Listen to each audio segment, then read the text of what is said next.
I'm so glad you chose to be here once again. Just like last time, I want you to find a comfortable spot.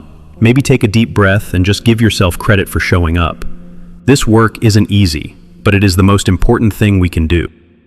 In the quiet spaces of our lives, when the daily hustle and bustle fade, we are met with an unavoidable presence, ourselves. This experience of being alone can feel like one of the most difficult challenges of modern life. It's not the lack of noise that is hard, but what emerges in the silence. When there are no distractions from work, social media, or endless to-do lists, we are left to sit with who we are.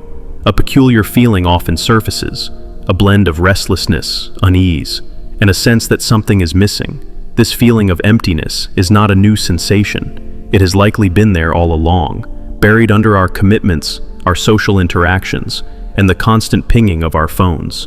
The truth is that being alone often shines a light on a gap we spend our lives trying to ignore, the one between the person we are deep down and the person we feel we are supposed to be.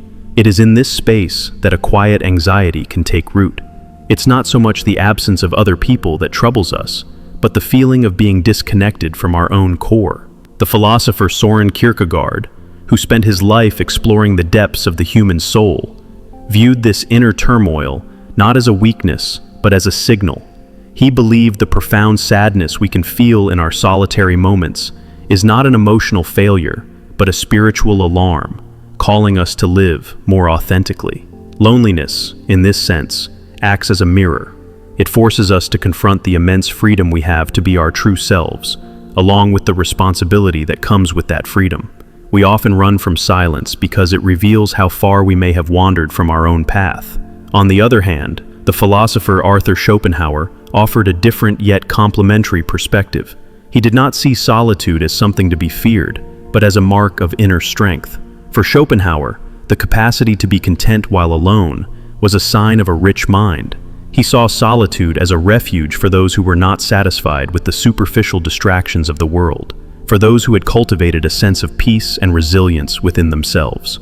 This journey from the discomfort of loneliness to the empowerment of solitude is a movement away from fleeing ourselves and toward the courage of returning home to who we are. The unease you may feel, that quiet ache that is difficult to name, is not a sign that something is wrong with you. It is a message, an urgent request from a deeper part of you to stop running, to cease looking for your reflection in others, and to finally begin the journey inward. What is offered here is not a simple solution, but a clear perspective on what it means to be alone, and how this experience, when understood, can become one of the most liberating of your life. If you feel a resonance with this, it is likely because a part of you is weary of the chase. Perhaps you are ready to acknowledge that the emptiness you feel is not just loneliness, but a deep yearning to reconnect with your true self. To many, loneliness is an emotional burden, but for a thinker like Søren Kierkegaard, it represents something far more significant.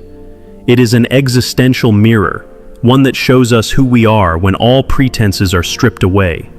Loneliness is the raw experience of facing yourself, without excuses, without distractions, and without the masks you wear for the world. This encounter can be jarring, especially if you have spent a lifetime trying to be anything but your authentic self.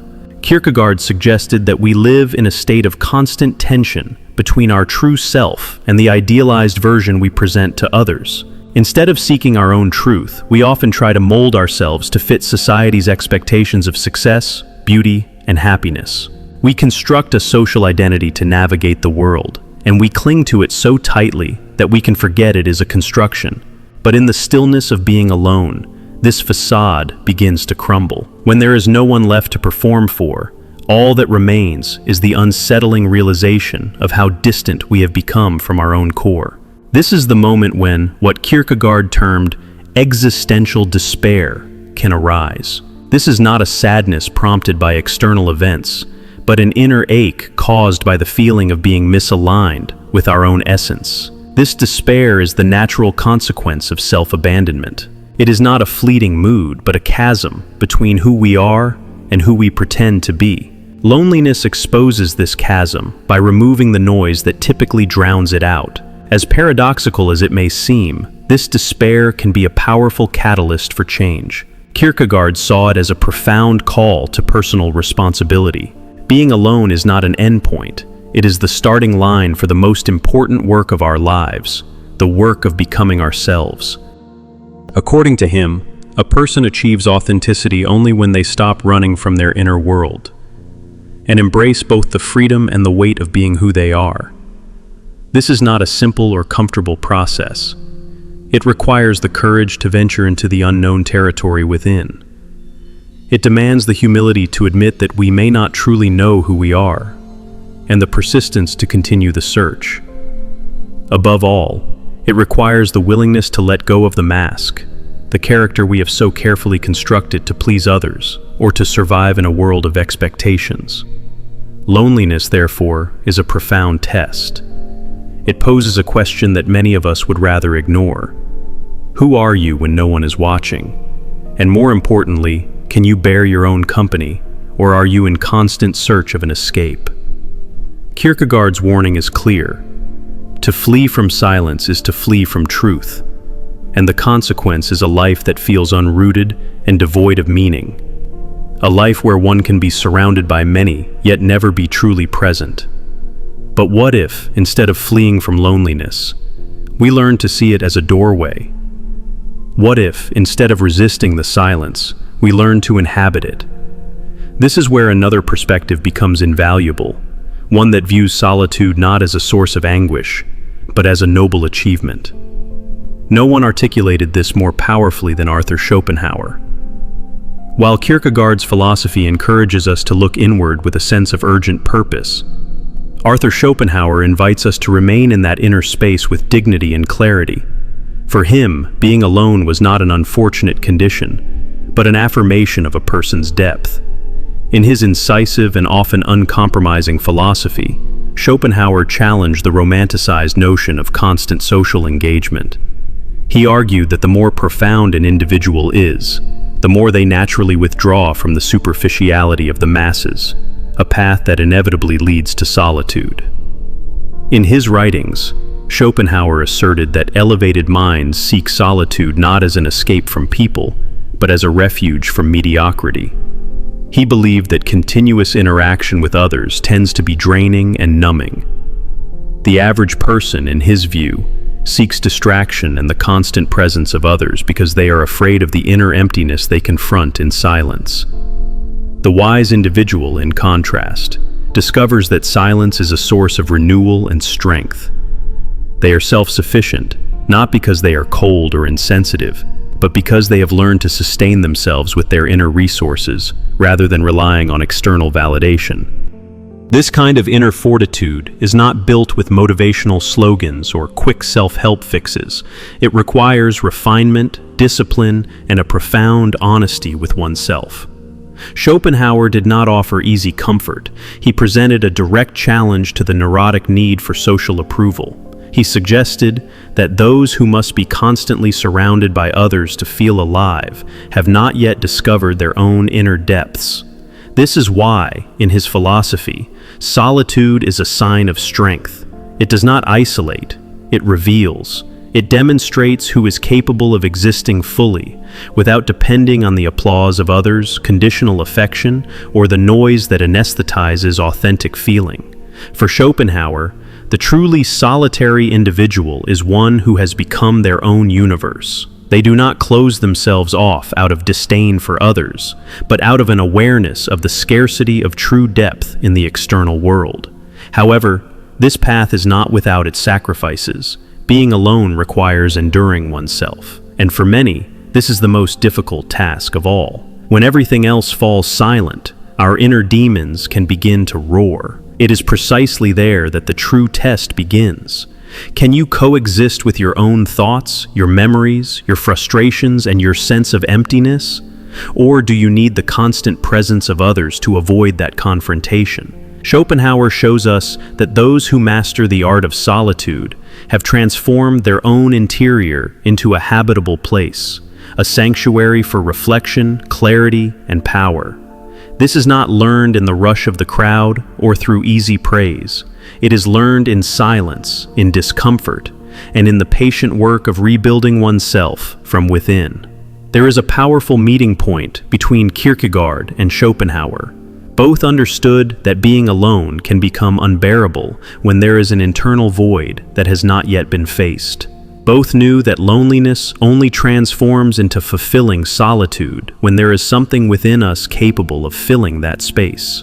This leads us to the next inevitable question. Why do we feel such an intense emptiness when we are alone? What is it inside of us, or what is missing, that makes the silence feel so painful? The inner emptiness we feel is not simply the absence of something. It is the persistent presence of a lack, a silent ache that we cannot seem to fill, no matter how hard we try. It emerges in the long hours of the night, on quiet Sunday afternoons, and in the pauses between one notification and the next. The most distressing part is that it cannot be resolved with company, money, or distraction, because its source is not external, it is internal. The pain we experience when we are alone does not come merely from the loneliness itself, but from the collapse of all the distractions we use to escape from ourselves. When those distractions disappear, what remains is a stark realization. Perhaps I have lived this long at a great distance from who I truly am. This emptiness is, in fact, the echo of my own absence within my life. Psychology helps us understand this phenomenon more deeply. From a young age, we are often conditioned to seek external validation. We are taught what success, beauty, and love are supposed to look like. We grow up attempting to fit into these molds, adapting our behavior, emotions, and even our desires. In this process, we can lose touch with our own essence. We learn how to perform, but we unlearn how to genuinely feel. The result of this is an internal dissonance. We create an identity projected for the world, one that is functional, adaptable, and efficient, but it is not authentic. When we are surrounded by stimuli, this identity holds up well. But when the world falls silent, when the house is empty, when the phone screen goes dark, it begins to crumble. What appears from behind it is everything that has been silenced for years: the wounded inner child, the forgotten desire, the unprocessed fear, the unexpressed frustration. This is the true emptiness, the gap between who we are and who we allow ourselves to be. And that is why it hurts so much, because it carries the weight of all the renunciations we have made out of fear of not being accepted. It is the high emotional price we pay for having ignored our own truths. There is also a deeper layer to this. Emptiness can be a symptom of a life without inner direction. When we live only by reacting to the world, chasing the expectations of others without our own internal compass, the soul begins to feel depleted. The soul needs meaning, presence, and purpose. When these are replaced by empty goals, constant comparisons, and a frantic search for approval, the result is inevitable. We lose ourselves. The inner emptiness, then, is not something to be avoided at all costs. It is a signal, a symptom, a message from our unconscious telling us that something is wrong. It forces us to stop, to listen, to investigate, and above all, to rebuild. This leads us to the next stage of the journey, the process of converting loneliness into solitude, where emptiness ceases to be a lack and becomes a space, where being alone ceases to be suffering and becomes a choice. The transformation of loneliness into solitude does not happen by magic. It requires work, confrontation, and above all, a willingness to look inward with brutal honesty. The difference between loneliness and solitude lies in how we relate to being alone. In loneliness, we are victims of the silence. In solitude, we become masters of it. Loneliness is absence. Solitude is presence. A presence that arises from self-knowledge and emotional maturity. This process begins, first and foremost, with acceptance. It means accepting that there is a void, accepting that the pain exists, and accepting that you may have lost yourself, all without judgment or self-punishment. This is the crucial first step, because as long as you resist what you feel, you will continue trying to numb your pain with empty distractions. It is in this cycle that loneliness feeds and perpetuates itself. Acceptance is the 0 point of reconstruction. After that comes the dive, and this dive is not always pleasant. Being alone with oneself in deep silence is an exercise in courage. It is sitting in the center of your own labyrinth and listening to the noises of the mind, the cries of the soul, the forgotten traumas, and the truths we avoid. But it is also in this dive that the encounter with wholeness begins. Solitude is not just being alone, it is inhabiting oneself with fullness. It is learning to sustain your own company with dignity. A fundamental practice in this process is self-listening, stopping, breathing, and observing what you feel without filtering or justifying it. Writing, reflecting, and questioning can open doors. What do I truly lack? What am I expecting from others that I could offer to myself? What makes me run so much, seek so much, feel so much? These questions can be painful, but they disarm the mechanisms of escape and bring light into the chaos. True solitude also requires the creation of inner space. This space is built with habits that favor presence, deep reading, conscious silence, contemplation of nature, meditation, art, and study. Acts that connect you with what is eternal, with what does not depend on anything external to make sense. When you cultivate this space, you begin to realize that being alone is not a punishment, it is a privilege. It is in solitude that the most powerful ideas are born, the most mature decisions are made, and the most sincere connections with what truly matters are formed. But beware, solitude is not emotional isolation. It is not about shutting yourself off from the world, but about no longer depending on it to exist. It is the difference between being with others by choice and not by necessity, between loving out of overflow and not out of need. Those who inhabit solitude do not flee from relationships. They live them more truthfully because they no longer need them to fill internal voids. Transforming loneliness into solitude is, therefore, an act of intimate revolution. It is changing the quality of your presence. It is transforming silence into a home. It is realizing that you are not alone, you are with yourself. And this, when well cultivated, is more than enough. But to live this transformation, one must be aware of a subtle yet powerful enemy, the compulsion to flee from oneself. Even when we try to walk this path, we are constantly seduced by distractions, immediate desires, and modern illusions. These are the forces that sabotage our inner reunion and push us back into the void. You may be surrounded by people, with 1,000 commitments, a full schedule, and a busy social feed, and still be in deep flight from yourself. In fact, this is the most common portrait of modern life, a grand spectacle of collective distraction. We flee from ourselves all the time. We escape through excessive work, the need for constant productivity, emotional dependency, compulsive consumption, and lifestyle addictions disguised as habits. Every new stimulus is a way to silence the inner voice that insists on asking, "Who are you when everything stops?" And that is the question we fear the most, because deep down, we know that what we will find may not live up to the image we have created for the world.